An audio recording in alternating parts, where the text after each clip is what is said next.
PPP model అయితే అటు రాష్ట్రానికి లేదంటే కాలేజీలు పూర్తి చేయడానికి సౌకర్యంగా ఉంటుందని చెప్పి పీపీపీ మోడల్ తీసుకొచ్చిన రోజు నుంచి కూడా వైఎస్ఆర్సీపీ ప్రభుత్వం దీన్ని ఒక రాద్ధాంతం చేస్తానే ఉన్నటువంటి పరిస్థితి.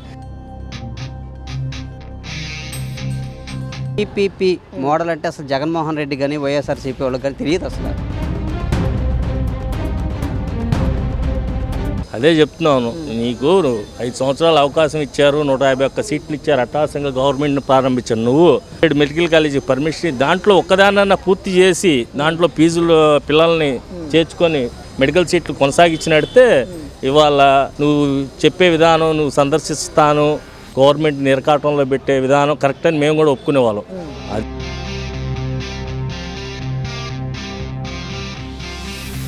చేసిన మాట లాగా పెట్టాడు. అక్కడి నుంచి ఏం చేయలేదు కదా, ఏం చేయలేదు ఆయన. ఏమైనా చేస్తే ఇది కట్టామయ్యా అని చెప్పుకోవచ్చు. ఎక్కడే ఉండే ఏం తెలుసు ఆయనకి? లెక్కర అమ్ముకున్నాడు, లెక్కర స్వాధీనం చేసుకున్నాడు, ఆ డబ్బులు దాచిపెట్టుకున్నాడు. ఎక్కడికి కూల్చాడు, ఎక్కిన తర్వాత కూల్చి అన్ని కూల్చుకుంటూ పోతాడు. కట్టే విధానం తెలియదు ఆయనకి, కూలతమే తెలుసు.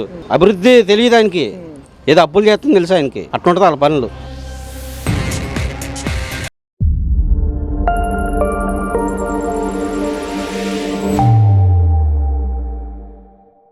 అలా ప్రస్తుతం ఏదైతే వైఎస్ జగన్మోహన్ రెడ్డి అధికారం కోల్పోయిన దగ్గర నుంచి కూడా మద్యం కుంభకోణం ప్రధాన పాత్ర పోషిస్తే ఆ పార్టీకి సంబంధించినటువంటి నేతలపైన మరొకటి మెడికల్ కాలేజీల అంశం ప్రస్తుతం ప్రధాన చర్చాంశంగా మారినటువంటి అంశం. అయితే దీనిపైన అఠాసంగా చెప్పుకుంటూ ఉన్నటువంటి పరిస్థితి వైఎస్ఆర్సీపీ నాయకులందరూ కూడా మేము 17 మెడికల్ కాలేజీ వచ్చాం, అది ఓన్లీ జగన్మోహన్ రెడ్డి గారి వల్లే సాధ్యమైందని చెప్పి మాట్లాడుతూ ఉన్నారు. ఏంటి అసలు జగన్మోహన్ రెడ్డి తెచ్చిన మెడికల్ కాలేజీలని అందులో పూర్తి చేసినవి? విషయం ఏంటంటే జగన్మోహన్ రెడ్డి అతను 5 సంవత్సరాల్లో ఏమీ చేయలేని అసమర్థతని కప్పిపుచ్చుకోవడానికి ఏదో ఒక ఇష్యూని రేపి ఉండ ప్రభుత్వాన్ని ఏదో రకంగా భ్రష్టు పట్టించాలన్న ఆలోచనలో అతని యొక్క క్రిమినల్ మైండ్ని బాగా వాడుతున్నట్టు మాకు అనిపిస్తుంది. 17 ఏదో ఆర్భాటంగా చెప్పుకుంటున్న 17 మెడికల్ కాలేజీలు నేను కట్టాను అంటున్నాడు. మరి 17 మెడికల్ కాలేజీలు కడితే నీకు ఒక నర్సీపట్నం మెడికల్ కాలేజీ కనిపిస్తుందా? ఆ రోజు యువకుల పాదయాత్రలో మా లోకేష్ బాబు గారు మీరు పూర్తిగా వదిలేసిన ఆటలని లేకపోతే అసలు కట్టిన ఆటలని చెప్పుకుంటున్న ఆటలు పోయి సెల్ఫీ అవును ఎస్ మేము ఇప్పుడు చంద్రబాబు గారు కట్టిన ఆటలని సెల్ఫీ ఛాలెంజ్గా చూపించారు. ప్లస్ నువ్వు కట్టిన ఆటలను నీ అసమర్థతను ప్రజలు తెలియజేయాలని అది సెల్ఫీ ఛాలెంజ్ తీసుకున్నాడు. అలానే నువ్వు కట్టేనని చూపిస్తున్నా, పేపర్లో చూపిస్తున్నా, ఊదర కొడుతున్నా, నీ అసత్యాల సాక్షి ఛానల్లో ఊదర కొడుతున్నా 17 మెడికల్ కాలేజీలు కాలేజీలు నీకు దమ్ము ధైర్యం ఉంటే సెల్ఫీ ఛాలెంజ్ నువ్వు కూడా చేయి. లేదు నీకు సంబంధించిన రోజు మంత్రులు కొండా వాళ్ళని, ఎమ్మెల్యేలు కొండాలని, ఆ రోజు ఆరోగ్య శాఖ మంత్రి కొండా విడుదల రజనీ వెళ్ళి సెల్ఫీ ఛాలెంజ్ చేయమను. మరి మొన్నటిదాకా నువ్వు పులివెందులో ఉండవు, పులివెందుల కాలేజీకి ఎందుకు వెళ్ళవు? నీకు ఈ నర్సీపట్నం ఒకటే కనిపించిందా? ఏంటంటే ఎంతో ప్రశాంతంగా ఉండ ఉత్తరాంధ్రను కూడా అల్లకొల్లాలం చేసి అలజడులు సృష్టించి గొడవలు పెట్టాలని వెళ్తున్నాడు తప్ప జనం అసలు ఇంకొక రకంగా చెప్పుకోవాలంటే మెడికల్ ఫీల్డ్ గురించి మాట్లాడటానికి వైఎస్ఆర్సీపీ గవర్నమెంట్ కానీ జగన్మోహన్ రెడ్డి కానీ ఏ విధమైన అర్హత లేదు. ఏంటంటే ఆ రోజు మాస్క్ అడిగాడు, N95 మాస్క్ అడిగాడని డాక్టర్ సుధాకర్ గారిని నడి బజార్లో ఒక తీవ్రవాదిని బంధించినట్టు పెడరేకలు ఎరగదీసి బట్టలు తీసేసి నడి బజార్లో ఎంతో ఘోరంగా హింసించారు. అది కాక ఆయన చనిపోతే ఆయనకు పిచ్చిపోడని ఒక ముద్ర వేశారు. ఇదా మెడికల్ గురించి మాట్లాడేది? జగన్మోహన్ రెడ్డికి మినిమం నైతిక విలువలు లేవు. మెడికల్ ఆ రోజు కరోనా వస్తే పారాసెటమాల్ వేసుకోండి, బ్లీచింగ్ పౌడర్ చల్లుకోండి. బ్లీచింగ్ పౌడర్ పారాసెటమాల్ వేస్తే ఏదైనా కరోనా పోయిద్దా? ఏంటంటే జగన్మోహన్ రెడ్డి తన యొక్క అసమర్థతని దాచిపెట్టడానికి ఏమి చేయలేకపోయాడు. కాబట్టి ఇప్పుడు ఉన్న కూటమి ప్రభుత్వం అన్ని రంగాల్లో కూడా పూర్తి స్థాయిలో ముందుకు దూసుకుపోతుంది. కాబట్టి ఎక్కడ ఈ కూటమి ప్రభుత్వానికి పేరు వచ్చిందన్న ఒక దుర్బుద్ధితో ఇవన్నీ కూడా తీసుకోవడం జరుగుతుంది తప్ప వేరేదేం లేదు. ఇంకొకటి అంటే దాదాపుగా ఒక నెలన్నర రోజుల నుంచి ఏదైతే చంద్రబాబు నాయుడు గారు ఈ పీపీపీ విధానం తీసుకొస్తా ఉన్నాం, ప్రైవేట్ కాలేజెస్ ఏదైతే ఈ మెడికల్ కాలేజెస్ని కూడా త్వరితగతిన పూర్తి చేయాలి, యుద్ధ ప్రాతిపదికన పూర్తి చేయాలి అని చెప్పి పీపీపీ మోడల్ అయితే రాష్ట్రానికి లేదంటే కాలేజీలు పూర్తి చేయడానికి సౌకర్యంగా ఉంటుందని చెప్పి పీపీపీ మోడల్ తీసుకొచ్చిన రోజు నుంచి కూడా వైఎస్ఆర్సీపీ ప్రభుత్వం దీన్ని ఒక రాద్ధాంతం చేస్తానే ఉన్నటువంటి పరిస్థితి. ఇన్ని రోజులు దగ్గర 1.5-2 నెలలు జరుగుతూ ఉన్నా జగన్మోహన్ రెడ్డి ఎందుకని కనీసం దీనిపైన స్పందించకుండా, కనీసం దీనిపైన చిన్న ప్రెస్ మీట్ కూడా, ప్రెస్ నోట్ కూడా విడుదల చేయకుండా ఆ పార్టీ నేతలు కానీ లేదంటే మీరు అన్నట్లుగా అప్పటి ఆరోగ్య శాఖ మంత్రి విడుదల రజనీ గారు కానీ ఎవరు ఎందుకని దీనిపైన స్పందించలేదు? ఉన్నట్లుండిగా ఇప్పుడు నర్సీపట్నానికి పాదయాత్ర అని చెప్పి ఏంది పీపీపీ మోడల్ అంటే అసలు జగన్మోహన్ రెడ్డి కానీ వైఎస్ఆర్సీపీ వాళ్ళకి కానీ తెలియదు అసలు. మనకి ఇప్పుడు పీపీపీ అంటే ఏంటి? Public private partnership. అంటే ఒకటి ఇప్పుడు మన ఆంధ్రప్రదేశ్ ఉన్న ఆర్థిక ఇబ్బందుల్లో మనం ఒక గవర్నమెంట్ వాళ్ళమే ఆర్థికంగా పెట్టలేని పరిస్థితుల్లో మనం public plus private government plus private వ్యక్తులు కలిసి ఆ కాలేజీలు నిర్మిస్తారు. దానివల్ల కొన్ని వందల వేల మెడికల్ సీట్లు కానీ ఏదైనా వస్తాయి. దాని ఏంది పబ్లిక్ ప్రైవేట్ పార్ట్నర్షిప్గా పెట్టినప్పుడు మొత్తం కూడా గవర్నమెంట్ అండర్టేకింగ్లో ఉంటుంది. గవర్నమెంట్ యొక్క అజమాయిషీలోనే వస్తుంది తప్ప పూర్తి స్థాయిలో ప్రైవేట్ వ్యక్తులకి ఆ కాలేజీలు దాని మేనేజ్మెంట్ కూడా మనమేమో వాళ్ళు ఒకటి వాళ్ళు జస్ట్ అలా ఉంటారు తప్ప పూర్తి స్థాయిలో మెడికల్ కాలేజీలు కానీ ఏదైనా సరే మన గవర్నమెంట్ అండర్టేకింగ్ నడుస్తుంది. మినిమం నాలెడ్జ్ కూడా తెలియని వాడిని ఆంధ్రప్రదేశ్ ప్రజలు సీఎం అని చేశారు. మినిమం నాలెడ్జ్ లేని విడుదల రాజుని జగన్మోహన్ రెడ్డి, ఆ నాలెడ్జ్ లేని జగన్మోహన్ రెడ్డి ఆరోగ్య శాఖ మంత్రిని చేశారు. పీపీపీ అనేది పర్టికులర్గా ఇది మన ఒక ఆంధ్రప్రదేశ్లో కాదు, వేరే దేశాల్లో ఉంది, రాష్ట్రాల్లో ఉంది. అవన్నీ తెలుసుకోకుండా మాట్లాడకుండా పీపీపీ అనగానే ప్రైవేట్ పబ్లిక్ పార్ట్నర్షిప్ని పట్టుకొని మీరు ఓన్లీ ప్రైవేట్ పార్ట్నర్షిప్ అన్నట్టే చేసుకుంటే అట్లా. కాబట్టి మొత్తం పీపీపీ మోడల్లో ఈ మెడికల్ కాలేజీలు అంతా కూడా ప్రైవేటైజ్ చేసేస్తూ ఉన్నారు, లేదంటే ప్రైవేటు వ్యక్తుల చేతుల్లో ఇచ్చేస్తూ ఉన్నారు, ప్రభుత్వం నుంచి చేజారిపోతూ ఉంది, లేదంటే ఇది ఒక బిజినెస్ చేసేసారు చంద్రబాబు నాయుడు అని చెప్పి మాట్లాడుతూ ఉన్నారు. పబ్లిక్ ప్రైవేట్ పార్ట్నర్షిప్ని ఇది తాడేపల్లి కొంపలో చేసింది కాదు, ఒక జీవో ప్రకారంగా వచ్చేది. ఆ జీవో చదువుకోండి. ప్రైవేటు వాళ్ళకి ఎంత దాంట్లో భాగస్వామ్యం ఉంటుంది, ప్రభుత్వానికి ఎంత ఉంటుంది అనేది తెలుసుకొని ఆ జీవో ప్రకారం చూసుకుంటే సరిపోయేది. కానీ ఇంకొకటి జగన్మోహన్ రెడ్డి లెగిస్తే చంద్రబాబు గారు కక్షాదింపు రాజకీయాలు చేస్తానని అన్నాడు. కక్షాదింపు రాజకీయాలు బాబు గారు చేయాలనుకుంటే వైసీపీ నాయకుడు అనేవాడు, మంత్రులు చేసిన వాళ్ళు కానీ ఈవెన్ జగన్మోహన్ రెడ్డితో సహా ఇవాళ రాజమండ్రి సెంట్రల్ జైల్లో బ్యారెక్కుల్లో వంతున ఫుల్ అయ్యి ఉండేవి. ఇవాళ ఏ కాడకి ఆంధ్రప్రదేశ్ని అస్తవ్యస్తంగా చేసిన ఆంధ్రప్రదేశ్ని ఒక గాడిలో పెట్టి కక్షాదింప రాజకీయాలు లేకుండా ఏ విధమైన సరే ఏ రకంగా అయినా సరే ఏపీ ప్రజలకి మేలు చేయాలన్న ఒక్క ఆలోచన తప్ప చంద్రబాబు గారికి కక్షాదింపు రాజకీయాలు చేయాలన్న ఆలోచన ఆయనకి చరిత్రలో 40 సంవత్సరాల యొక్క రాజకీయ జీవితం చూసుకుంటే చంద్రబాబు గారు ఎప్పుడు కూడా కక్షాదింపు అనేది లేదు. నువ్వు కక్షాదింపు నీ క్రిమినల్ మైండ్ వాడి ఏ రకం కూడా లేని ఒక కేసులో 52 రోజులు బాబు గారిని జైల్లో ఉంచి సునకానందం పొందేవు తప్ప అదే పర్టికులర్గా అదే కక్షాదింపు చేయదలుచుకుంటే మీరు ఒక్కళ్ళు కూడా ఉండేవాళ్ళు. ఎన్ని కేసులు? 23 కేసులు. ఇదంతా ఒక ఎత్తు అయితే జగన్మోహన్ రెడ్డి ముఖ్యమంత్రిగా చేసిన 5 సంవత్సరాల్లో ఏర్పడినటువంటి 25 జిల్లాలకు 25 కార్యాలయాలను కట్టుకున్నటువంటి పరిస్థితి. అంటే 25 కార్యాలయాలు కట్టుకొని దానికి ఒక హెలీప్యాడ్ ఏరియాని కూడా పెట్టుకొని రావడానికి ఒక దారి పోవడానికి ఒక దారి అని చెప్పి ఒక ప్యాలెస్ లాగా కట్టుకున్నటువంటి పరిస్థితులు ఆంధ్ర రాష్ట్రంలో మనం చూస్తూ ఉన్నాం. 25 రాష్ట్రాల్లో 25 భవనాలు మనం చూస్తూ ఉన్నాం. మరి మెడికల్ కాలేజీల విషయానికి వస్తే కనీసం పునాదుల స్థాయికి కూడా లేవనివి, కనీసం పునాదుల్లో భీములు కూడా పడినటువంటి మెడికల్ కాలేజీలు చాలా ఉన్నాయి. అవి తెలుగుదేశం పార్టీకి సంబంధించినటువంటి నేతలు చాలా చూపిస్తూ ఉన్నారు. అంటే పార్టీ ఆఫీసులకు ఇచ్చినటువంటి శ్రద్ధ మెడికల్ కాలేజీలకి ఉన్నటువంటి ఈ నాయకులు మెడికల్ కాలేజీల గురించి మాట్లాడటం, ప్రైవేటైజేషన్ గురించి మాట్లాడటం, పీపీపీ గురించి మాట్లాడటం ఏంటి అసలు? మెడికల్ కాలేజీలు కడితే జగన్మోహన్ రెడ్డికి ఏమొచ్చిందండి? పార్టీ ఆఫీసులు కట్టుకుంటే 25 జిల్లాలో 25 పార్టీ ఆఫీసులు కట్టుకుంటే శుభ్రంగా వాళ్ళ నాయకులు వీళ్ళందరూ కాంట్రాక్టర్లు బాగుపడతారు. ప్లస్ 17 మెడికల్ కాలేజీలు కడతానికి నీకు 5 సంవత్సరాలు సరిపోలేదు. ఒకటో రెండు ముక్కుతా మూలుగుతా ఒకటో రెండో కట్టావు. మిగతా అన్ని పునాది స్థాయిలే. పిచ్చి మొక్కలు చేసి కొన్ని భీములు పిల్లర్ సైజులో ఉన్నాయి. అదే పార్టీ 25 జిల్లాలో పార్టీ ఆఫీసుల్ని ఏదో ఒక దేవాలయం వెళ్ళేదారులు ఏంటంటే మన టెంపుల్కి వెళ్ళేటప్పుడు లోనకి ఒక క్యూ లైన్, వచ్చే ప్రవేశ ద్వారం, ఒక ఎగ్జిట్, ఇవన్నీ ఉంటాయి అన్నట్టు 25 జిల్లాలకు పార్టీ ఆఫీసులు ఆ రకంగా కట్టుకున్నాడు. పార్టీ ఆఫీసులు కట్టుకుంటున్నాను ఉన్న శ్రద్ధ నీకు మెడికల్ కాలేజీ మీద ఏ రకంగా మాట్లాడుతున్నారు వీళ్ళందరూ కూడా? మినిమం నాలెడ్జ్ ఉండాలి కదా. అరే మనం జనం వస్తారే మొహం మీద కాండ్రిచ్చి వస్తారు అనేది మినిమం నాలెడ్జ్ లేకుండా అరే లింగ్ మట్ట 1-2 మెడికల్ కాలేజీలు కంప్లైంట్ చేసి నీ 25 జిల్లాలో 25 పార్టీ ఆఫీసులు ఇది ఆధునిక హంగులతో మళ్ళీ ఆషామాష కదా ఆధునిక హంగులతో కట్టుకొని అక్కడ మీరు విలాసాలకి జలసాలకి చేసి ఇవాళ మెడికల్ కాలేజీలు కట్టలేక ఇవాళ బాబు గారు చాలా క్లారిటీగా ఉన్నారు బాబు గారు. ఇవాళ ఇది మెడికల్ హబ్గా ఉంటుంది. ఆంధ్రప్రదేశ్ మెడికల్ హబ్ ప్లస్ ఇంకోటి ఎడ్యుకేషనల్ హబ్గా ప్రతి ఒక్క రంగంలో కూడా ఏపీని దేశంలోనే నెంబర్ 1గా తీర్చిదిద్దే ఒక విజన్తో వెళ్తున్నాడు. ఖచ్చితంగా అది బాబు గారు సాధిస్తారు. ఈ పనికి మాలిన వైసీపీ నాయకులు ఎన్ని అనుకున్నా సరే దానికి సమాధానం వాస్తవం అయితే సమాధానం చెప్పాల్సిన అవసరం కూడా లేదు. ఎందుకు సమాధానం చెబుతున్నాయి? ఒక అబద్ధం 10 సార్లు చెబితే అది నిజంగా నమ్మే పరిస్థితులు ఉన్నాయి కాబట్టి మేము స్పందించాల్సి వస్తుంది. లేకపోతే అసలు దీనికి కూడా స్పందించాల్సిన అవసరం లేదు.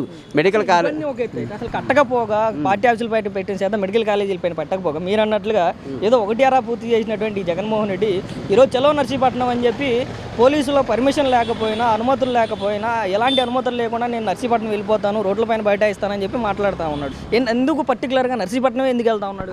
ఆంధ్రప్రదేశ్ ఇప్పుడు ఏ విధమైన శాంతి భద్రతల సమస్య లేకుండా ప్రశాంతంగా డిపార్ట్మెంట్ ఇవాళ చూడండి, ప్రతి పోలీస్ స్టేషన్ కానీ ఎక్కడైనా సరే పోలీసులు స్వేచ్ఛాయుత వాతావరణంలో వాళ్ళు డ్యూటీ చేసుకుంటున్నారు. ప్రజలు ఏం లేవు. బాబు గారు కూడా చెప్పేశారు, తప్పు చేసినాడు ఎవడైనా సరే కూటమిలో ఉండవాడిని సరే ఇమ్మీడియట్గా అరెస్ట్ అయిన అంటున్నాడు బాబు గారు. ఇప్పుడు ప్రశాంతంగా జరిగిపోతూ ఉంది. రాష్ట్రము చాలా ప్రశాంతంగా ఉంది. శాంతి భద్రతల విషయంలో జగన్మోహన్ రెడ్డి ఆలోచన ఏంది? శాంతి భద్రత ఏదో రకంగా చెడగొట్టాలి. అరే నువ్వు చూడాలనుకుంటే నీకు 100 కార్లు ఎందుకు? నీకు పోలీస్ డిపార్ట్మెంట్ వారు తీసుకెళ్ళి చూపిస్తారు. ఒక 10 కార్లు అనుమతి ఇచ్చారు. ఆ 10 కార్లు నువ్వు అదే మెడికల్ కాలేజీ చూస్తానికి వెళ్తున్నావో తెలియట్లేదు, నీ బలప్రదర్శన చేసుకుంటానికి వెళ్తున్నావో అర్థం కావట్లా. అరే రీసెంట్గా ఏదన్నా జరుగుతుంటే జనం ఎక్కువైనప్పుడు చనిపోయినప్పుడు ఏది మొన్న తమిళనాడులో చూసాం మనం, కరూరు విజయ సభలో చూసాము. ఎంతమంది విపరీతమైన జనాలు వచ్చి అక్కడ చేస్తుంటారు. నీకైనా రారు, జనాలు కూడా రారు. మేము ఇచ్చే కూటమి ప్రభుత్వం ఇచ్చే సంక్షేమ పథకాలతో జనం చాలా హ్యాపీగా ఉన్నారు, నీకు రారు. కానీ సరే అప్పటికి పంపించేసాడంట వాళ్ళ ఇన్ఛార్జీలుగా. మీరు ఏమైనా సరే టార్గెట్ రీచ్ అవ్వాలి, 500 ఇస్తారో 1000 రూపాయలు ఇస్తారో, ముందు బాటలు ఇస్తారో, బిర్యానీ పొట్టలు ఇస్తారో, జనం మాత్రం సమీకరణ రావాలి అని పర్టికులర్ పంపించారంట. పాపం వాళ్ళేమి ఈడు ఎందుకు వస్తున్నాడు స్వామి, ఇక్కడ నర్సీపట్నం ఎందుకు వస్తున్నాడని వాళ్ళు తల్ల బాదుకుంటున్నారంట.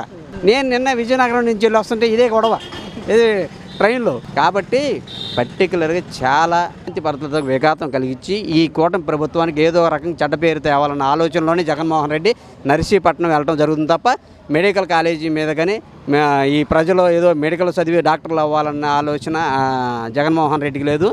ఆ ఆలోచన ఉంటే మెడికల్ కాలేజీలు 5 సంవత్సరాల్లో కంప్లీట్గా పూర్తి చేసేవాడు. ఈ అంగరంగ అది ఆధునిక అంగులతో 25 పార్టీ ఆఫీసులు కంప్లీట్ చేసుకున్నావు. మెడికల్ కాలేజీలు జనానికి రావాల్సిన గాలి వదిలేసావు. ప్రస్తుతం మెడికల్ కాలేజీల అంశం పైన వైఎస్ఆర్ కాంగ్రెస్ పార్టీ ఏదో బలంగా మేము దీనిపైన పోరాడతాం, ప్రైవేటైజేషన్ అయిపోతుంది, దాన్ని ఆపేస్తామని చెప్పి ఈరోజు నర్సీపట్నం వెళ్ళినటువంటి పరిస్థితులు మనం చూసాం కదా. ఏంటి అసలు నిజంగా మెడికల్ కాలేజీల అంశంలో వైఎస్ఆర్సీపీ తీసుకున్నటువంటి స్టాండ్ పైన మీ అభిప్రాయం ఏంటి? జగన్మోహన్ రెడ్డికి ప్రజలు 5 సంవత్సరాలు అధికారం ఇచ్చారు, అలాగే 151 సీట్లు ఇచ్చారు. 5 సంవత్సరాలు అధికారం ఉన్నప్పుడు ఆయన ప్రవేశపెట్టిన మెడికల్ కాలేజ్ ప్రారంభోత్సవం మెడికల్ కాలేజీలో 50% ఆయన కంప్లీట్ చేసి పిల్లల్ని సీట్లు ఇచ్చి కొనసాగించినట్లయితే ఇప్పుడు మేము ప్రవేశపెట్టిన పీపీ విధానం ప్రైవేట్ అండ్ ప్రభుత్వ భాగస్వామ్యం అతను ప్రశ్నించి తప్పు అనే విధానానికి మేము కూడా అంగీకరించేవాళ్ళం. నువ్వు ఒక్క మెడికల్ కాలేజీ కూడా నువ్వు ప్రారంభించిన ఒక్క మెడికల్ కాలేజీ కూడా కన్స్ట్రక్షన్ పూర్తి కాలేదు, అలాగే ఒక్క దాంట్లో కూడా విద్యార్థులు చేరలేదు. ఇప్పుడు నువ్వు ఎలా తప్పని మమ్మల్ని అంటావు? నర్సీపట్నంలో ఒక బిల్డింగ్ పూర్తయింది, కాలేజీ నిర్మాణం పూర్తయిందా, దాంట్లో పిల్లలు ఉన్నారా? అది ఎలా నువ్వు సందర్శిస్తావు? ఎందుకంటే మిగతా కాలేజీలన్నీ చూస్తూ ఉన్నాం, వీళ్ళు అట్టహాసంగా చెప్పుకుంటూ ఉన్నారు. మేము 17 మెడికల్ కాలేజీలు తెచ్చాం, 17 మెడికల్ కాలేజీలు తెచ్చాం. 17 మెడికల్ కాలేజీలు తెచ్చిన నిమిషాన్ని చెప్తా ఉన్నారు తప్ప అందులో ఎన్ని పూర్తి చేసాం, ఎంతవరకు పూర్తి చేసాం, ఎంత శాతం పూర్తి చేసామని చెప్పి ఎందుకు చెప్పట్లేదు, ఎందుకు చెప్పుకోలేకపోతున్నారు? అదే చెప్తున్నాను, నీకు 5 సంవత్సరాలు అవకాశం ఇచ్చారు, 151 సీట్లు ఇచ్చారు, అట్టహాసంగా గవర్నమెంట్ని ప్రారంభించారు. నువ్వు మెడికల్ కాలేజీ పర్మిషన్ దాంట్లో ఒక్కదానన్నా పూర్తి చేసి దాంట్లో ఫీజులు పిల్లల్ని చేర్చుకొని మెడికల్ సీట్లు కొనసాగించినట్టే ఇవాళ నువ్వు చెప్పే విధానం, నువ్వు సందర్శిస్తాను గవర్నమెంట్ నిరకాటంలో పెట్టే విధానం కరెక్ట్ అని మేము కూడా ఒప్పుకునేవాళ్ళం, అదే ప్రజలు కూడా ఒప్పుకునేవాళ్ళు. అట్లాంటిది ఏమీ లేకుండా ఒక్క కాలేజీ కూడా కంప్లీట్ చేయకుండా ఒక్క బిల్డింగ్ పూర్తయిన నర్సీపట్నం వెళ్ళి ఏం చేద్దామని ప్రజలకు ఏం సందేశిస్తున్నారో మాకు అర్థం కావట్లేదు. మొన్నటి వరకు పులివెందుల్లో వైఎస్ రాజశేఖర రెడ్డి వర్ధంతి కార్యక్రమంలో పాల్గొన్న వ్యక్తి పులివెందుల్లోనూ ఒక మెడికల్ కాలేజ్ ఉంది కదా, అక్కడికి ఎందుకని ఈ విషయం 2 నెలలుగా సాగుతా ఉన్నా, మరి అక్కడికి ఎందుకని పులివెందులు ఎందుకని వెళ్ళలేదు? పులివెందుల్లో మేము కట్టామని చెప్పి ఎందుకు చూపించలేదు? పులివెందుల మొన్న ఎలక్షన్ జరిగిన జడ్పీటీసీ ఎలక్షన్లో పులివెందులు కూడా బ్యాక్ వైసీపీ అంతమైపోతున్నారు ఒక సందేశం వచ్చింది. అక్కడికి వెళ్తే మీడియా వాళ్ళని క్వశ్చన్ చేస్తారు, మీ పులివెందులు కూడా బ్యాక్ అయిపోయింది, దానికి సమాధానం చెప్పుకోలేక నర్సీపట్నంలో ఇవాళ ఒక నర్సీపట్నానికి ఎంచుకున్నాడు. ఎందుకనంటే నర్సీపట్నం ఎంచుకొని ఉన్న ఇది సత్తెనపల్లి రూట్లో ఆయన పాదయాత్రకు వస్తే కనీసం కారు కింద పడ్డవాడిని ఒక హాస్పిటల్లో కూడా చేర్చకుండా పక్కన పడేసి 2 శవాలు లేపిన చరిత్ర. పోలీసులు చెప్తున్నా వినకుండా, ల్యాండ్ ఆర్డర్ ఇష్యూ వస్తుందని అది చెప్పినా వినకుండా మేము చేస్తాం. మన చిత్తూరులో జరిగిన సంఘటనలు కానీ ఇట్లాంటివి చెప్పినప్పుడు, ల్యాండ్ ఆర్డర్ ఇష్యూ చెప్పినప్పుడు ఆయన ఆగాలి. అది కాకుండా మేము వెళ్తాం, మమ్మల్ని ఆపేది ఎవరు, రప్ప నరుగుతాం అంటే దానికి అందరూ సిద్ధంగానే ఉన్నారు. మీరు రప్ప నరుగుతాం అంటే అంతకన్నా మేము చేయగలిగిన స్థితిలో ఉన్నాం. ఇవాళ మాకు 164 సీట్లు ఉన్నాయి. ఇవాళ 164 సీట్లు అయినా కానీ మా సిబిఎన్ గారు ల్యాండ్ ఆర్డర్ ప్రకారం వెళ్ళండి, ఎక్కడ కూడా ల్యాండ్ ఆర్డర్ ఇష్యూ ఎక్కడ తలెత్తకూడదు. తలెత్తితే పార్టీ కార్యకర్తలు కానీ ఎవరైనా కానీ కార్యకర్తలైనా సరే నిమిషాల్లో వాళ్ళ మీద యాక్షన్ జరుగుతుంది. అందుకనే మేము ఆగుతున్నాం. రప్పాలు మాకు కొత్త కాదు, బెదిరించాల్సిన అవసరం లేదు. మీరు ప్రధానంగా 5 సంవత్సరాల వైఎస్ఆర్సీపీ ప్రభుత్వ హయాంలో 25 నూతన జిల్లాలకు 25 పార్టీ ఆఫీసులు కట్టుకున్నటువంటి జగన్మోహన్ రెడ్డి, అవి కూడా భవనాలని లేదంటే ప్యాలెస్ని తలపించేలా కట్టుకున్నటువంటి జగన్మోహన్ రెడ్డి, ఒక హెలికాప్టర్ ల్యాండ్ అవ్వడానికి ఒక హెలీప్యాడ్ కట్టుకున్నటువంటి జగన్మోహన్ రెడ్డి, రావడానికి ఒక దారి పోవడానికి ఒక దారి, ఈ విధంగా ఒక ప్యాలెస్ లాగా కట్టుకున్నటువంటి జగన్మోహన్ రెడ్డి 25 పార్టీ ఆఫీసుల పైన పెట్టినటువంటి శ్రద్ధ 17 మెడికల్ కాలేజీల పైన ఎందుకని పెట్టలేదు? కనీసం పిల్లర్లు కూడా లేవలేనటువంటి స్థితిలో ఇంకా చాలా మెడికల్ కాలేజీలు ఉన్నాయి. ఎందుకంటే అంటే మెడికల్ కాలేజీల కంటే పార్టీ ఆఫీసులు ముఖ్యమా జగన్మోహన్ రెడ్డికి? మెడికల్ కాలేజీలు కాదు, ఆయన బిల్డింగు తాడేపల్లిలో ప్యాలెస్ కట్టుకోవడానికి కాలువ కట్ట మీద ఉన్న నిర్మాణాలను ఎంత శరవేగంగా తొలగించి ఎప్పటి నుంచో దగ్గర 40 సంవత్సరాల ఉన్న శాశ్వత నివాసాలు ఏర్పరచుకున్న కాలువ కట్ట వాసులను తొలగించి ప్యాలెస్కి వెళ్ళడానికి రహదారి ఏర్పరచుకున్నారు. అది ఇట్లా మీరు మీడియా కూడా ఇంత మడికి అక్కడ చూపించలేదు. ఆ పేదల కింద మడికి శాశ్వత నివాసాలు దక్కలేదు. అలాగే ఆయన నివాసాలకు ఏర్పరచుకున్న శ్రద్ధ బిల్డింగులకి ఏర్పరచుకోలేదంటే ఆయనకి దేని మీద ఒక దృష్టి లేదు. ఒక ఎమ్మెల్యేకి అపాయింట్మెంట్ ఇవ్వలేదు, ఒక మినిస్టర్కి అపాయింట్మెంట్ ఇవ్వలేదు, ఒక కార్యకర్తకి అపాయింట్మెంట్ ఇవ్వలేదు. వాళ్ళ సమస్యలు తెలుసుకుంటేనే కదా ఈ రాష్ట్రంలో ఏం జరుగుతుంది, మనం ఏం చేయాలి ప్రజలకనే తెలిసేది. ఏం చేయలేదు. అందుకనే 17 మెడికల్ కాలేజీ ఆయన శంకుస్థాపన చేసిన ఒక్క మెడికల్ కాలేజీలు కూడా కంప్లీట్ అవ్వలేదు. దాంట్లో విద్యార్థులు లేరు. ఇంకా ఆయన 25 పార్టీ హౌసులు పూర్తి అయిపోయినాయంటే వాడికి స్థలాలు ఇచ్చుకున్నాడు గవర్నమెంట్లో. ఫండ్స్ వచ్చిన లిక్కర్ స్కామ్ నుంచి అవి పార్టీ కార్యక్రమాలు కాబట్టి స్పీడ్గా కంప్లీట్ చేసుకున్నాడు. అంటే ఇప్పుడు జగన్మోహన్ రెడ్డి ఆ పార్టీ ఆఫీసులు కట్టుకోవడం వల్ల రాష్ట్రానికి వచ్చినటువంటి లాభం ఏంటి? ఒకవేళ ఇదే మెడికల్ కాలేజీలు కట్టుంటే కొన్ని వేల మంది విద్యార్థులు డాక్టర్లుగా బయటకు వచ్చి సేవలు అందించేవాళ్ళు కదా. మరి ఈ విధంగా ఎందుకు ఆలోచించలేదు? తప్పకుండా అది ఒక ఎడ్యుకేటెడ్ స్టూడెంట్, మంచి నాలెడ్జ్ ఉన్న కాలేజీలో చదువుకొని బయటకు వచ్చిన ఒక లోకేష్ గారు, ఒక సిబిఎన్ గారు, ఒక రామ్మోహన్ నాయుడు, ఒక పెమ్మసాని, ఇప్పుడు మా శాఖలో ఉన్న పెద్ద మంత్రులు కానీ అందరూ ఎడ్యుకేటెడ్. అట్లాంటి ఎడ్యుకేటర్లు ఒకళ్ళు కూడా వైసీపీ వాళ్ళు ఒకళ్ళన్నా ఉన్నారా? ఒక బూతుల మంత్రులు తప్పితే ఎవరు లేరు. వాళ్ళకి ఏంటంటే దాచుకోవడం తప్పితే మెడికల్ కాలేజీలు ప్రజలకు ఏం కావాలి ఇవన్నీ వాళ్ళకి అవసరం లేదు. మరి ఈరోజు ఎవరైతే మెడికల్ కాలేజీలకి కాంట్రాక్టులుగా వస్తూ ఉన్నారో, ఏదైతే ప్రభుత్వం ప్రవేశపెట్టినటువంటి పీపీపీ విధానం ఏదైతే ఉందో, దీంట్లో భాగంగా ప్రైవేట్ నిర్మాణానికి ఏదైతే కేవలం అంటే ప్రైవేట్ భాగస్వామ్యతం జరగబోతున్నటువంటి ఈ పనులకి జగన్మోహన్ రెడ్డి వార్నింగ్లు ఇస్తూ ఉన్నటువంటి పరిస్థితి. మీరు ఎవరో కూడా కాంట్రాక్టులు చేసుకోవద్దు, రేపు మేమే గెలుస్తాం, మేము గెలిస్తే ఖచ్చితంగా కాంట్రాక్ట్ రద్దు చేస్తామని చెప్పి ఆయన కట్టకపోగా కట్టడానికి ముందుకు వస్తున్నటువంటి వారిని కూడా బెదిరించే విధంగా దిగుతూ ఉన్నటువంటి పరిస్థితి అండి. దీన్ని ఎలా చూడవచ్చు? ఒక ప్రజానాయకుడు అనేవాడు ఎలా ఉండాలంటే, మన రాష్ట్ర ఆర్థిక పరిస్థితి ప్రజలకు తేటతల్లం చేసి మన దగ్గర ఉన్న డబ్బులు ఇవి ప్రజలకు విద్యార్థులకి మన మేలు భవిష్యత్తు కావాలి అంటే ఈ విధానంలో వెళ్తే, పీపీపీ విధానంలో వెళ్తే త్వరగా మన దగ్గర డబ్బులు లేవు కాబట్టి ప్రైవేటు ప్రభుత్వ భాగస్వామ్యంలో వెళితే ఆ మెడికల్ కాలేజ్ నిర్మాణం త్వరగా అయిపోతే మన విద్యార్థులు మేలు చేకూరుతుందని సభలో చర్చించి ఈ విధానాన్ని తీసుకొచ్చారు. దాంట్లో తప్పే ఉంది. అది ఈ 3 సంవత్సరాల్లో కంప్లీట్ అయిపోతే దాంట్లో వేల మంది విద్యార్థులు చదువుకొని బయటకు వస్తారు, వైద్యపరంగా సేవలు అందిస్తారు. మన రాష్ట్రానికి వైద్యపరంగా ఇబ్బందులు లేకుండా పోతాయి. అది తెలియని జగన్మోహన్ రెడ్డికి దున్నపోతు మీద వానబడ్డ సందమే కానీ అతనికి ఏం చెప్పినా మనకు అర్థం కాదు. ఎందుకంటే అతను చదువుకోలేదు, అతను జీరో నాలెడ్జ్. సార్, ఈరోజు మెడికల్ కాలేజీలకు సంబంధించి వైఎస్ఆర్సీపీ పార్టీ గత కొన్ని రోజులుగా దీనిపైన రాద్ధాంతం చేస్తున్నటువంటి పరిస్థితులు చూస్తున్నాం. ఈ కూటమి ప్రభుత్వం తీసుకొస్తున్నటువంటి పీపీపీ విధానం అనేది పూర్తి వ్యతిరేకం, పూర్తి ప్రైవేటైజేషన్ అయిపోతా ఉంది, ప్రభుత్వం చేతుల నుంచి ప్రైవేట్ వ్యక్తులకు వెళ్ళిపోతా ఉందని చెప్పి మాట్లాడుతూ ఉన్నటువంటి పరిస్థితి. అసలు ఏంటి ఈ పీపీపీ విధానం వల్ల నిజంగా మెడికల్ కాలేజీకి నష్టం జరుగుతూ ఉందా? నిజంగా మెడికల్ కాలేజీకి వైఎస్ఆర్సీపీ ప్రభుత్వం అధికారంలో ఉన్నప్పుడు ఎంతవరకు న్యాయం జరిగింది?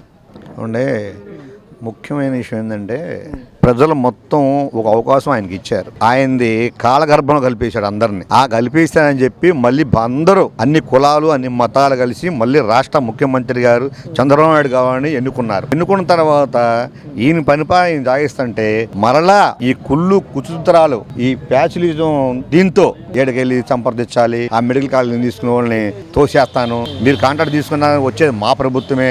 ఏందో నాకేం అర్థం కాదు, ఈ కలలా లేకపోతే నిజమా అనేది అర్థం కాదు. ఈ బెదిరింపులు ఏంటి అంటే ఒక ప్రభుత్వాన్ని నడిపినటువంటి వ్యక్తి, మాజీ ముఖ్యమంత్రిగా చేసినటువంటి వ్యక్తి రాష్ట్ర అభివృద్ధి కోరుకోకుండా రాష్ట్ర అభివృద్ధిని ఉద్దేశించి ఎవరైతే కట్టుబడి చేయడానికి, ఎవరైతే నిర్మాణాలు చేయడానికి వస్తా ఉన్నారో వారిని బెదిరిస్తూ మీరు కనుక వస్తే రేపొద్దున మేమే గెలవబోతా ఉన్నాం, మీ అంతు తేలుస్తాం, ఒక్కొక్క కాంట్రాక్ట్ రద్దు చేస్తామని చెప్పి అంటే బెదిరింపులు, అంటే వాళ్ళు రాకుండా చేసేటువంటి ప్రయత్నం, వాళ్ళు రానివ్వకుండా చేసేటువంటి పనులు జరుగుతూ ఉన్నాయి కదా. అంటే ఒక మాజీ ముఖ్యమంత్రిగా ఉన్న వ్యక్తి అంటే ఈ పనులైనా చేయాల్సింది. అలా మాట్లాడొచ్చా? ఒకళ్ళు బెదిరించేదండి. కాంట్రాక్ట్ అన్న తర్వాత కాంట్రాక్టర్ పార్టీలకు సంబంధించిన ఆయన అందరికి పనులు చేస్తాడు. నువ్వు బెదిరించినట్టుగా ఈ బెదిరింపులు ఇవన్నీ ఆ పెద్దిరెడ్డి రామచంద్రారెడ్డి అరాచకాలు చేశాడు. ఎన్ని అరాచకాలు చేశారు పెద్దిరెడ్డి రామచంద్రారెడ్డి. ముందర ఆయన్ని చేయాలి. ముంగల ఈ నిక్కర స్కామ్ కూడా ఆయనే కుంభకోణం. మళ్ళీ ఇది లేనిపోయిన బుర్జాలతో మేము మా పార్టీ మీద వాస్తవం చెప్పాలంటే టీడీపీకి ఎటుగుడి సంబంధం లేదు, అక్కడ ఉన్న స్థానిక ఎమ్మెల్యేకి కూడా సంబంధం లేదు. అది ఎంతవరకు అని సుధాకర్ గారు ఉన్నారు. ఆ సుధాకర్ గారిని బట్టలొప్పు తీసి కాళ్ళు కిందకి తలకాయ పైకి పెట్టిన భక్తుడు ఎవరంటే జగన్మోహన్ రెడ్డి. అంతేగా మీ అందరూ మీడియా మిత్రులు కూడా మీకు తెలిసిన విషయమే. ఆయన చచ్చిపోయేదాకా వచ్చారు. ఆయన ఒక మాస్ అడిగినందుకు అస్మింటి ఆయన్ని పలరెత్తానికి పోకుండా అక్కడ ఏం కట్టలేదు, ఏం చేయలేదు, చేసేవాళ్ళు దాన్ని చెడదంగతం కోసం కాబట్టి ఉంది. అదొకటి. అమరావతి రాజధాని ఉంది. ఈ అమరావతి రాజధానిలో 15,000 మంది పనిచేస్తున్నారు. ఈ 15,000 మంది కూడా ఎక్కడొకటి పనిచేస్తారుగా. వర్షాల కాలంలో ఆగిపోయిన పనులు ఆగిపోతే గుంతల్లో నీళ్లు రావా? ఇప్పుడు ఇవన్నీ పక్కన పెడితే జగన్మోహన్ రెడ్డి గారు ఇప్పటికీ జగన్మోహన్ రెడ్డి గారు కానీ లేదంటే ఆ పార్టీ నాయకులు కూడా పదే అంటే 1కి 10 సార్లు మేము 17 మెడికల్ కాలేజీలు కట్టాం, మేము 17 మెడికల్ కాలేజీలు కట్టామని చెప్తా ఉన్నారు కదా. ఏం పూర్తి చేశాయండి? అన్ని భూమి మట్టమే ఉండేగా చూపిస్తున్నారా కళ్ళారా? ఆయన చేసిన మాట లాగే పెట్టాడు. అక్కడి నుంచి ఏం చేయలేదు కదా. ఆయన ఏమైనా చేస్తే ఇది కట్టామయ్యా అని చెప్పుకోవచ్చు. ఎక్కడే ఉండి ఇప్పుడు మా ప్రభుత్వం చేస్తుంది, మా మంచి మడి చేస్తున్నాడు, మా లోకేష్ గారు చేస్తున్నాడు. ఇవన్నీ కుళ్ళు కుట్టి ఈ మాజీ మంత్రులుగా ఆయన ఉన్నాడు. ఆయన ఏం పేరు జోగి రమేష్ గారు. నిన్న కరకట్ట పక్కెళ్ళి ఏదో ఫోటోలు తీసి చూపిస్తున్నాడు. జోగి రమేష్ అని ఆయన ఉన్నాడు. ఇక్కడ మంగళూరు వచ్చి కరకట్టలో కలుపుదామని ఆయన కలిపారు. ఇప్పుడు ఆయన కరకట్టలో ఇక్కడికి వచ్చి మిద్ది దగ్గర మీటింగ్ వేసాడు. మీటింగ్ వేసినప్పుడు కరకట్టలో కలిపేద్దామా అన్నాడు. లోకేష్ బాబు గారు ఉత్తమ్ నాయకుడిని కరకట్ట కలిపిద్దామా అన్నాడు. ఆయన కలిసిపోయాడు కరకట్టలో. కలిసిపోయి ఇప్పుడు కరకట్ట పక్కన నుండి ఆయన ఎందుకు చెప్పుకొస్తున్నాడు ఆయన. ఓకే అన్న, ప్రస్తుతం ఈ మెడికల్ కాలేజీల అంశం వైఎస్ఆర్సీపీ పార్టీ కొంచెం బలంగా మేము దానిపైన పోరాడతాం, పీపీపీ విధానాన్ని రద్దు చేసేలా చేస్తాం, ఈ ప్రైవేటైజేషన్ ఆపేస్తామని చెప్పి మాట్లాడుతూ ఉంది. ఏంటంటే ఈ పీపీపీ విధానం వల్ల మెడికల్ కాలేజీలకు జరిగే నష్టం ఏంటి? వైఎస్ఆర్సీపీ ఏం చేస్తూ ఉంది దీనిపైన? వైఎస్ఆర్సీపీ నాయకుడికి ఏం తెలుసండి? మెడికల్ కాలేజీలు అంటే అసలు మెడికల్ కాలేజీ ఎస్టిమేషన్ కానీ మెడికల్ కాలేజీ పొజిషన్ కానీ అసలు ఎక్కడ నిర్మిస్తే ఎక్కడ బాగుంటాయో ఆయనకి ఏం తెలుసు అండి? ఆయనకి వైఎస్ఆర్సీపీ నాయకుడికి జగన్మోహన్ రెడ్డి గారికి ఏం తెలుసు? ఆయనకి లెక్కర అమ్ముకున్నాడు, లెక్కర స్వాధీనం చేసుకున్నాడు, ఆ డబ్బులు దాచిపెట్టుకున్నాడు, వెనక ముందు పడి సత్రం. ఆయన పైన ఆయనకు అర్థం కాకపోతుంటే మెడికల్ కాలేజీ అంటాడు. ఏది మెడికల్ కాలేజీ?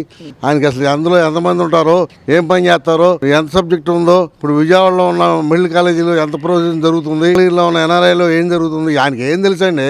ఆయనకి ఏం తెలీదు. వాళ్ళు ప్రతిసారి 17 మెడికల్ కాలేజీలు తీసుకొచ్చాం, 17 మెడికల్ కాలేజీ తీసుకొచ్చాం, అది జగన్మోహన్ రెడ్డి గారి ఘనత అని చెప్పి మాట్లాడుతూ ఉన్నారు. తెచ్చామని చెప్పేటువంటి వీళ్ళు ఎన్ని పూర్తి చేసాం, ఎంత శాతం పూర్తి చేసాం, ఎంతవరకు కట్టామని చెప్పి ఎందుకని చెప్పట్లేదు, ఎందుకని దాని గురించి ప్రచారం చేసుకోవట్లేదు? ఆయనకి అసలు ఎంతవరకు కట్టేది ఆయనకి తెలిసే కదండి. ఎక్కడ ఉందా, ఏ ఊర్లో శంకుస్థాపన చేసింది ఆయనకి తెలియదు. అసలు మెడికల్ కాలేజీలు కట్టాలా, దేనికి ఉపయోగపడతాయి? ఆయన ఏ కాడికి బ్రాండ్ అమ్ముకున్నాడు, 250, 300 రూపాయలు బ్రాండ్ అని అమ్మాడు, కానీ ఆ బ్రాండ్ల మీద పేర్లు లేవు. ఆయన మెడికల్ కాలేజీ కట్టి జనాన్ని ఉద్ధరించేది ఎక్కడండి? ఆయన అక్కడ ఉద్ధరించాడు. ఏ కాడికి జనాలు పీడించుకొని ఆ టయాల్లో అల్లాడిచ్చాడు. ఆయన వల్ల ఏమవుద్దండి? ఆయనకి ఏం తెలీదు. ఆయనకి అసలు ఏం తెలియదు ఆయనకి. ఓకే, మరి అసలు మెడికల్ కాలేజీల గురించి, మెడికల్ వ్యవస్థ గురించి ఇంత మాట్లాడుతూ ఉన్నారు కదా. గతంలో ఇదే మెడికల్ ఫీల్డ్లో ఉన్నటువంటి డాక్టర్ సుధాకర్ అనే వ్యక్తి ఒక కిట్ అడిగినందుకు ఆయన పిచ్చోని చేసి, ఆయన చిత్రవద చేసి హింసలు పెట్టినటువంటి వీళ్ళు మెడికల్ కాలేజ్ గురించి మాట్లాడుతూ ఉన్నారు. ఒక మెడికల్ కాలేజ్ ఒక కిట్ ఆయనకి తెలిస్తే మాస్క్ అడిగినందుకు ఆయన ఈడి తీసి ఆయన కొట్టి చనిపోయిందాక, ఆయన రోడ్డు మీద ఎండేసిన దాకా ఆయనకి ఒక భయం ఉందండి. ఆయనకి ఒక డాక్టర్ని ఇలా చేస్తున్నాము అనేది ఏమైనా ఉందా? ఆయనకి ఏం తెలియదండి. ఆయన ఇల్లు ఏందో, ఆయన ఆఫీసులు ఏందో, ఆ ఇల్లు ఏందో రాజమండ్రి సెంటర్ జైలు లాగా చుట్టూ కటకటాలు పెట్టుకుంటాడు, అవన్నీ చూసుకున్నాడు. ఆయనకేం తెలియదు ఆ డబ్బుల్ని, ఆ ఉన్న మెడికల్ ఈ లిక్కర్ ఫీల్డ్లో వచ్చిన డబ్బులతో బంగారం కొని ఆయన ఇంట్లో నిలవబెట్టాడు. ఆ నిలవని ఎక్కడికి పంపించాలి, ఆయన తలములనే ఆయన చనిపోతున్నాడు. ఇంక ఆయన చేసేది ఎక్కడ డెవలప్మెంట్, ఆయన ఎక్కడ వస్తాడు? ఆయన 11 సీట్లతోనే ముమ్ములు అయిపోతుంటే ఎవడున్నాడు ఆయనకి? ఆయనకి ఎవడున్నాడు? ఆ 11 సీట్లు కూడా వాళ్ళు ఉందామా పోదామని వాళ్ళు వస్తుంటే. ప్రస్తుతం వైఎస్ఆర్సీపీ పార్టీ మెడికల్ కాలేజీలపైన ఒక ప్రత్యేక దృష్టి సారించినట్టుగా కనిపిస్తూ ఉన్నటువంటి పరిస్థితి. మేము 17 కాలేజీలు తీసుకొచ్చాం, వాటన్నిటిని కూడా ప్రైవేటైజ్ చేస్తూ ఉంది ఇప్పుడు ఉన్నటువంటి కూటమి ప్రభుత్వం అని చెప్పి ఆ కూటమి ప్రభుత్వం పైన అంటే ఒక విష ప్రచారం చేసేటువంటి పరిస్థితులు మనం చూస్తూ ఉన్నాం. అసలు ఏంటి మెడికల్ కాలేజీల పట్ల వైఎస్ఆర్సీపీ తీసుకున్న స్టాండ్ ఏంటి, కూటమి ప్రభుత్వం చేస్తున్నటువంటి నష్టం ఏంటి? గత ప్రభుత్వంలో ప్రతి విషయాన్ని కూడా మొదలు పెడుతున్నాం చేస్తున్నాం, ఆర్భాటాలకు పోయి పేపర్ ప్రకటనలు, మీడియా ప్రకటనలు, ఉచిత ప్రకటనలాగా చేసుకొని జనాలని మభ్య పెడతానికి ప్రకటనలు చేశారు తప్పితే రెండోది లేదు. అదేవిధంగా 17 కాలేజీలు స్థాపించినామని చెప్పేసి 17 కాలేజీలు మొదలుపెట్టి కొబ్బరిగా కొట్టిన తర్వాత దాని వెనక చూసిన దాఖలాలు వైఎస్ఆర్సీపీ ప్రభుత్వం.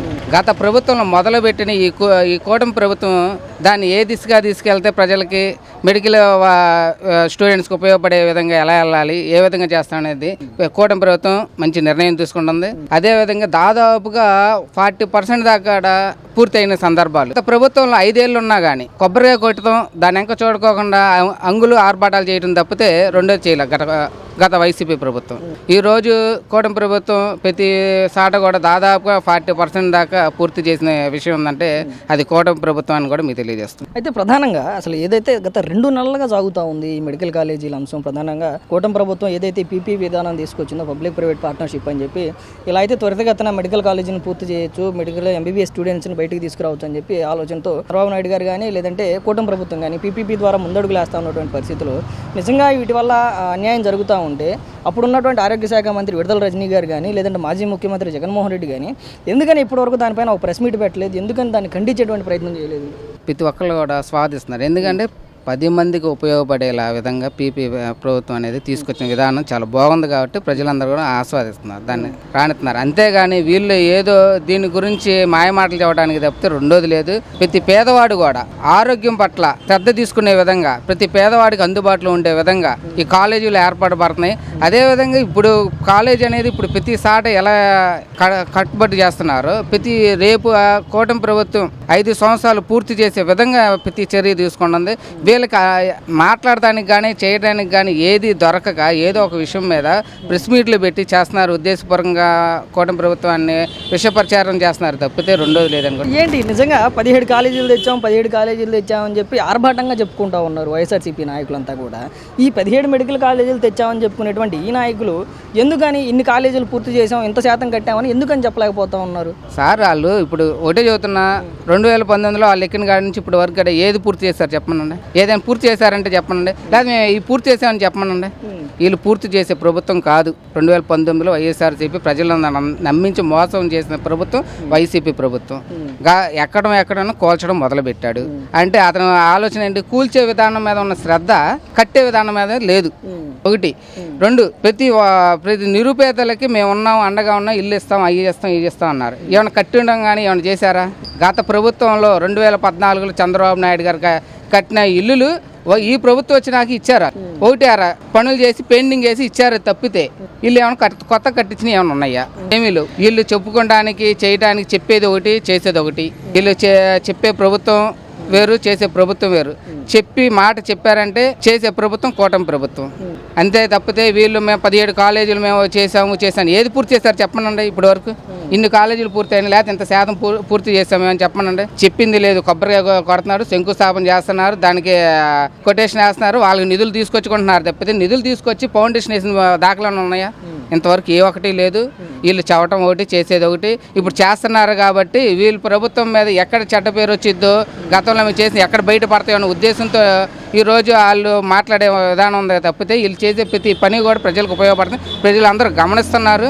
రేపు 17 కాలేజీల్లో దాదాపుగా పూర్తి చేసి రేపు ప్రభుత్వం 2029 కల్లా పూర్తి చేసి కూటమి ప్రభుత్వం నెంబర్ 1 కూటమి ప్రభుత్వం చెప్పుకున్నాను కూడా గుండె ధైర్యంతో చెప్పుకునే ప్రతి ఒక్కళ్ళు కూడా ఉన్నారని కూడా తెలియజేస్తారు. ప్రధానంగా మెడికల్ అంశం గురించి కొంతమంది మాట్లాడుతూ ఉన్నారు కదా.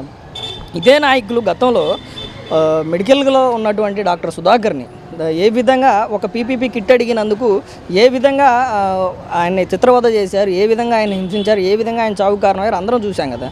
మరి అలాంటి వ్యక్తులు ఈరోజు మెడికల్ కాలేజీల గురించి, మెడికల్ వ్యవస్థ గురించి, డాక్టర్ల గురించి మాట్లాడటం ఎలా చూడొచ్చు అంటారు? సార్ ఒక సుధాకర్ అని డాక్టర్, ఎంబీఎస్ డాక్టర్, ఒకళ్ళు మెడికల్ కిట్ అడిగినందుకే అతన్ని పిచ్చోడని అతని మీద ముద్ర వేసి చనిపోయే విధంగా చనిపోయడం కదా, వాళ్ళు గత ప్రభుత్వంలో చంపడమే జరిగింది. ఎందుకంటే ఒక మెడికల్ కాలేజీలో కానివ్వండి, మెడికల్ వ్యవస్థ గురించి ఏ విషయం తెలియదు. అతనికి పారాసిటమాల్ 650 వేసుకుంటే తగ్గిద్ది అంటాడు. ఎంతోమంది అల్లాడిపోయారండి. 2019 ఎంతమంది కరోనా వచ్చిందండి, ఎంతమంది చనిపోయారండి. గత ప్రభుత్వం ఏం తీసుకుందండి? ఏమీ తీసుకోవాలా. వీళ్ళు ఏంటంటే ప్రతి విషయాన్ని కూడా రాజకీయంగా చేద్దాం, రాజకీయంగా లబ్ధి పొందుదాం అనే విషయం తప్పితే ప్రజల సంక్షేమం అనేది ఆలోచన వీళ్ళకి లేదు. పారాసిటమాల్ వేసుకోండి కరోనా పోయిద్ది అన్నారు. దానికి సంబంధించిన ఏం వాడాలండి? శానిటైజర్ కానీ దానికి సంబంధించి పారాసిటమాల్, దాంతో బీ కాంప్లెక్స్ బిల్లు, అట్లానే యాంటీబయాటిక్ బిల్లు అన్నీ వాడితేనే కానీ కరోనా నిర్మూలన జరిగిద్ది. పారాసిటమాల్ ఇచ్చాంగా అంటే పారాసిటమాల్ అయితే జ్వరం తగ్గిద్ది, మిగతా దానికి సంబంధించి తగ్గింది. కిట్లు ఎంతవరకు పంచారండి? శానిటేషన్ ఎంతవరకు పంచారండి? ఇంట్లోంచి బయటికి రావద్దు. ఇంట్లోంచి బయటికి రాకపోతే వాళ్ళకి కావాల్సింది ఏంటి, ఎక్విప్మెంట్స్ ఏంటని ముందు ఆలోచనతో చేయాలి. అంతేగాని ఇలా ఆలోచన లేకోకుండా అర్ధరహితంగా వీళ్ళు పదవులు ఎక్కాము, అధికారంలో ఉన్నాము, ఏం చెబితే అది జరిగిద్ది అనుకున్నారు. కానీ ఎంతోమంది ప్రాణాలు కోల్పోయి జనాలు ఎంత ఇబ్బందులు పడ్డారు గత ప్రభుత్వం చూసింది. ఈ ప్రభుత్వం ఏ విషయం అయినా కానీ ముందు ఆలోచన, ముందు చూపుతో తీసుకునే ప్రతి దిశ నిర్దేశించే నాయకుడు ఎవరైనా ఉన్నారంటే చంద్రబాబు నాయుడు గారు. ఎందుకంటే ఎంతో కాలంగా సీనియర్గా కొన్ని వేల మందికి ఏ విధంగా చేస్తే బాగుంటుంది, ఎట్లా మనకి మనుగడ మన భావితరాల భవిష్యత్తు ఏ విధంగా బాగుంటుంది, 2047 విజయాన్ని తీసుకొని రావడం ముఖ్య కారణం ఏంటంటే ఫ్యూచర్లో ఎవరు కూడా ఏ ఇబ్బంది పడకూడదు, అందరూ బాగుండాలి, ప్రతి ఒక్కళ్ళు కూడా బాగుండాలి, ఒక విజన్ తీసుకొస్తూ ప్రతి పేదవాడు కూడా ధనికుడిగా ఉండే విధంగా ఉండాలనే ఒక నిర్ధారణతో వచ్చారు చంద్రబాబు నాయుడు గారు. అదేవిధంగా వాళ్ళ నారా లోకేష్ గారు యువతకు కూడా చాలామంది యువతకు కూడా వారికి ఏం కావాలి, వారికి భావితరాల భవిష్యత్తు ఏం కావాలి, ఇక్కడ రాష్ట్రంలో ఏం కావాలి, అభివృద్ధి కోసం ఏం కావాలి మనకి ఇక్కడ, అట్లానే మనకి ఇక్కడ కంపెనీలు రావాలి, ఐటీ కంపెనీలు రావాలి, పారిశ్రామికవేత్తలు రావాలి. ఇక్కడ వస్తే మన ఇతర రాష్ట్రాలకు వెళ్ళి జాబులు చేయకుండా మన రాష్ట్రంలో జాబులు చేస్తూ మన ఆంధ్రప్రదేశ్ని డెవలప్ చేసుకునే విధంగా మన నారా లోకేష్ ఎంతో కష్టపడి విదేశీ పర్యటన చేస్తున్నది చాలా గొప్ప విషయం. ఎందుకంటే విజన్ ఉన్న నాయకుడు ఎవరున్నారు? చంద్రబాబు నాయుడు తర్వాత నారా లోకేష్ గారు అనేసి మేము చూస్తున్నాం. అలా ప్రస్తుతం ఏదైతే వైఎస్ఆర్సీపీ కాంగ్రెస్ పార్టీ అధికారం కోల్పోయిన దగ్గర నుంచి కూడా 2 అంశాలపైన ప్రధానంగా వాళ్ళపైన ఆరోపణలు వినిపిస్తూ ఉన్నాయి. ఒకటి మద్యంకు సంబంధించినటువంటి కుంభకోణం అయితే, 2 ఈ మెడికల్ కాలేజీల అంశం, దీనిపైన ప్రత్యేకమైనటువంటి అంశం నడుస్తూ ఉన్నటువంటి పరిస్థితి. అసలు ఏంటంటే వైఎస్ఆర్సీపీ ఆర్భాటంగా చెప్పుకుంటా ఉంది, మేము 17 మెడికల్ కాలేజీలు తీసుకొచ్చాం, 17 మెడికల్ కాలేజీలు పూర్తి చేసాం, దీన్నంతా కూడా ఈరోజు ప్రైవేటైజేషన్ చేస్తూ ఉన్నారని చెప్పి మాట్లాడుతాం. అసలు ఏంటి ప్రస్తుతం ఈ మెడికల్ కాలేజీలకు సంబంధించి ఏం జరుగుతుంది? మెడికల్ కాలేజీ కేంద్ర ప్రభుత్వం నుంచి కూడా 500 కోట్ల వరకు వాళ్ళు శాంక్షన్ చేసుకున్నారు. వీళ్ళు ఏం చేశారంటే 2.2 కోట్లకి ఖర్చు పెట్టారు. అంటే ఒక గ్రౌండ్ స్లాబ్ 2 వేశారు, ఒక మిగతాయి 3 స్లాబ్లు వేసిన తర్వాత కూడా ఈ పిల్లర్స్ ఈ చెట్లు పెరిగిపోయి చెరువులాగా తయారైపోయి ఈ అడవిలాగా తయారైపోయింది ఆ మెడికల్ కాలేజ్. ఇప్పుడు అదేమంటే అసలు ఎవరన్నా ఆ టైపు కనుక ఎవరన్నా జనాలు వెళ్తే కనుక అని చూస్తారని ఒక మాజీ ముఖ్యమంత్రి గారు చెబుతున్నారు. అంటే అక్కడ కాలేజీలు అంటే ఆ రకం కట్టామనుకుంటున్నాడు, లేదా ఓపెన్ చేసి అనుకుంటున్నాడు, అసలు అది వెళ్ళి చూస్తా ఉన్నారు, చూస్తే కనుక అర్థమైద్ది అసలు ఏ రకంగా ఉన్నాయో. ఈ 5 సంవత్సరాల్లో రుషికొండ ప్యాలెస్గా చేసుకున్నట్టు వాళ్ళు అక్కడ పైన కూర్చొని అటు సముద్రం చూసినట్టు ఇది ఎందుకు చేయలేపాడు? ఇది అంత డబ్బులు ఏ రకంగా వాళ్ళు విచ్చలవిడిగా నాశనం చేశారు. మెడికల్ కాలేజీ కాదు, మెడికల్ అనేది అసలు వాళ్ళ సబ్జెక్ట్ అసలు పనికిరాని విషయం. అసలు వాళ్ళకి అసలు ప్రజా వైద్యం కానీ ప్రజలకు సంబంధించింది కానీ వాళ్ళు చేయలేని పరిస్థితి వాళ్ళు. ఓకే, అంటే ప్రధానంగా తీసుకుంటే ఈ మెడికల్ కాలేజీలు ప్రతిసారి కూడా మేము 17 తెచ్చాం అని చెప్పుకునే పనిలోనే ఉన్నారు తప్ప అసలు 17 మెడికల్ కాలేజీలో ఎన్ని పూర్తయినాయి? ఈరోజు కేవలం ఒక నర్సీపట్నానికి ఎందుకు వెళ్తా ఉన్నాడు జగన్మోహన్ రెడ్డి? నర్సీపట్నం అంటే ఇప్పుడు ఆయన ఏదో అనుకుంటున్నాడు, నేను అక్కడ ఏదో చేసేయాలనుకుంటున్నాడు చూపిస్తానికి జనానికి. అంటే అక్కడ చేసింది ఏమీ లేదు, ఆడ అసలు చేసింది ఏమీ లేదు, ఉరగబెట్టింది ఏమీ లేదు. అంతా ప్రజల సొమ్ము తీసుకెళ్ళి మట్టిలో పోసి నేను చేశా అని చెప్పేసి. అసలు ప్రధానంగా అంటే ఈ మెడికల్కి సంబంధించి ఎవరైతే ఈ సోకాల్డ్ వైఎస్ఆర్సీపీ నాయకులు మాట్లాడుతూ ఉన్నారో వీరే గతంలో డాక్టర్ సుధాకర్ అనే వ్యక్తి ఒక పీపీపీ కిట్ ఇవ్వండి కరోనా టైంలో మేము పేషెంట్లకి ట్రీట్మెంట్ ఇవ్వడానికి అని చెప్పి అడిగిన పాపానికి ఆయన్ని ఎంత చిత్రవద చేశారో, ఆయన ఏ విధంగా ఇబ్బందులు పెట్టారో, ఆయన ఏ విధంగా ఆయన చావుకు కారణమయ్యారో మనం చూసాం కదా. మరి అలాంటి వ్యక్తులు ఈరోజు మెడికల్ కాలేజీల గురించి, మెడికల్ వ్యవస్థ గురించి, ప్రైవేటైజేషన్ గురించి మాట్లాడటం ఎలా చూడొచ్చు? వాళ్ళకి తెలియదండి మెడికల్ కానీ అసలు దానికి సంబంధించింది కానీ అసలు ప్రజలకు వైద్యం గురించి కానీ అసలు ఏం చేయాలో తెలియదు. మరి ఆ రోజు మరి సుధాకర్ గారు మరి ఒక బాస్ కానీ ఒక కిట్ అడిగినందుకు అసలు ఎట్లా తీసుకొచ్చి రోడ్డు మీద చేతులు కట్టేసేసి ఎట్లా దారుణంగా కొట్టేసేసి అంత అతి దారుణంగా అంటే అసలు రాష్ట్రంలో నియంత పాలన ఎట్లా ఉంటుందో ఒక జగన్మోహన్ రెడ్డి గారు చూపించారు జనానికి. అసలు కరోనా విషయంలో ఎట్లా ఎంత జాగ్రత్త చేసుకోవాలని చెప్పేసి అందరూ భావిస్తుంటే ఆయన కూడా అసలు మొత్తం ఇబ్బంది పడుతుంటే అలాంటిది ఇప్పుడు జాగ్రత్త కోసం అడిగిన పాపానికి ఆయన నానా ఇబ్బందులు పెట్టి ఆయన మరణానికి కారణమయ్యారు వైసీపీ ప్రభుత్వం, జగన్మోహన్ రెడ్డి గారు. మరి అదే టైంలో అదే కరోనా టైంలో దేశాలు అల్లాడుతూ ఉన్నటువంటి పరిస్థితి, ఒక మెడికల్ క్రైసిస్ వచ్చినటువంటి పరిస్థితి. ఆ టైంలో ఒక పారాసిటమాల్ వేసుకోండి, ఒక బ్లీచింగ్ పౌడర్ వేసుకోండి అని చెప్పినటువంటి వ్యక్తికి మెడికల్ ఫీల్డ్ మీద లేదంటే మెడికల్ సంస్థల మీద అవగాహన ఉందంటారా? లేదండి ఆయన. కాకపోతే అక్కడ ప్యాలెస్లో కూర్చొని పబ్జి గేమ్ ఆడుకుంటా ఎగ్ పప్ తింటా ఈ చూస్తుంది తప్పితే ఇక దందాల గురించి అయితే చెప్పే పని ఉంది. ఇక రాష్ట్రం మొత్తం ఇక మద్యం కానీ, మట్టి కానీ, ఇసుక కానీ, రెడ్ శాండిల్ కానీ, ఏదైనా కానీ ఇక ఎర్రచందనం కానీ ఇవన్నీ ఇక వాళ్ళకి కొట్టిన పిండి అవన్నీ. ఇక ప్రజల ఆరోగ్యం కానీ ప్రజలు కానీ ఒక బిల్లేసుకుని తగ్గిందని ఏం చెబుతారు వాళ్ళు? అక్కడ నుంచి ఏం చెబుతారు? అసలు ఏం తెలిసి వాళ్ళకి అవగాహన ఉంది వాళ్ళకి? వాటి గురించి ఏం తెలియకుండా మాట్లాడుతూ ఉంటారు. ఒకటి చెప్పా అంటే అబద్ధం చెప్పా అంటే ఇక మీరు వాళ్ళకి కొన్ని కోట్లు ఖర్చు పెట్టి ఇది మీరు ఫార్వర్డ్ చేసుకుంటారా, మీరు మొత్తం రాష్ట్రం మొత్తం మీరు చేసేయండి అని చెబుతూ ఉంటారు. వాళ్ళ సోషల్ మీడియా ఉంటుందిగా, పేటీఎం బ్యాచ్, ఆ బ్యాచ్ తయారవుతూ ఉంటారు ఇవన్నీ. వీటి గురించి ప్రధానంగా 5 సంవత్సరాలు వైఎస్ఆర్సీపీ గవర్నమెంట్లో జిల్లాకు ఒక పార్టీ ఆఫీసుని కట్టుకున్నారు జగన్మోహన్ రెడ్డి గారు కానీ ఆ పార్టీ నాయకులకు సంబంధించి కానీ. జిల్లాకు ఒక పార్టీ ఆఫీసు, జిల్లాకు ఒక ఏదైతే పార్టీ ఆఫీస్ పక్కనే జగన్మోహన్ రెడ్డి గారు వెళ్ళి రావడానికి హెలీప్యాడ్ కానీ లేదంటే వచ్చిన వాళ్ళు ఒక దారి నుంచి వెళ్ళే ఒక దారి నుంచి 2 దారులు పెట్టినటువంటి ముందు ఒక గేట్ వెనక ఒక గేట్ పెట్టుకు అంటే ఒక ప్యాలెస్ని మరిపించే విధంగా 25 పార్టీ ఆఫీసులు కట్టుకున్నటువంటి జగన్మోహన్ రెడ్డి 17 మెడికల్ కాలేజీలో ఎంతవరకు పూర్తి చేశాడు, ఏ స్థాయి వరకు పూర్తి చేశాడు? వీటి మీద పెట్టిన శ్రద్ధ, మరి పార్టీ ఆఫీసుల మీద పెట్టిన శ్రద్ధ మెడికల్ కాలేజీల మీద ఎందుకని పెట్టలేదు? ఏమండి, సామాన్యుడు ఒక ఇల్లు కట్టుకోవాలంటే దానికి ప్లాన్ కావాలంటారు, లేకపోతే అప్రూవల్ కావాలంటారు, ఇంకోటి కావాలని చెప్పేసి మున్సిపాలిటీ కానీ కార్పొరేషన్ కానీ కొద్దిగా అధికారులు కొద్దిగా ఇబ్బంది పెడతారు. దేనికి మొత్తం పర్ఫెక్ట్గా ఉండాలని చెప్పేసి. వీళ్ళు 25 కట్టారు కదా పార్టీ ఆఫీసులు, వాటికి ఒక్కదానికైనా ప్లాన్ తీసుకున్నారా వీళ్ళు? ఆ స్థలాలు ఎక్కడి నుంచి వచ్చినాయి? ఇలా కొన్నారా వీళ్ళు? జేబులు డబ్బులు వేసి కొన్నారా వీళ్ళు? ప్రభుత్వం సొమ్ము వాడుకొని ప్రజల దగ్గర డబ్బు తీసుకొని వీళ్ళ పార్టీ ఆఫీస్ కట్టుకొని ఆ రకం చేశారు. వీళ్ళకి మెడికల్ కాలేజీలు కట్టే అర్హత అసలు రాదు. వాళ్ళకి తెలియదు. వాళ్ళకి తెలియదు ఏం చేస్తారు పాపం వాళ్ళైనా కానీ వాళ్ళు తెలియదు. వాళ్ళకి ఎక్కాడు ప్రజావేదిక ఏం చేశాడు? కూల్చేశాడు. ప్రజావేదిక అంటే ఇప్పుడు ప్రజావేదిక దేనికి కట్టాడు? లేదు అటు ఉంచండి, పర్యాటకంగా పనిచేసిద్ది, రెంట్ వస్తుంది, ప్రభుత్వానికి ఉపయోగపడుతుంది. ఎక్కడికి కూల్చాడు, ఎక్కిన తర్వాత కూల్చి అన్ని కూల్చుకుంటూ పోతారు. కట్టే విధానం తెలియదు ఆయనకి, కూలతమే తెలుసు, అభివృద్ధి తెలియదు ఆయనకి, ఏదో అప్పులు చేస్తుంది తెలుసు ఆయనకి. అట్లుంటుంది వాళ్ళ పనులు.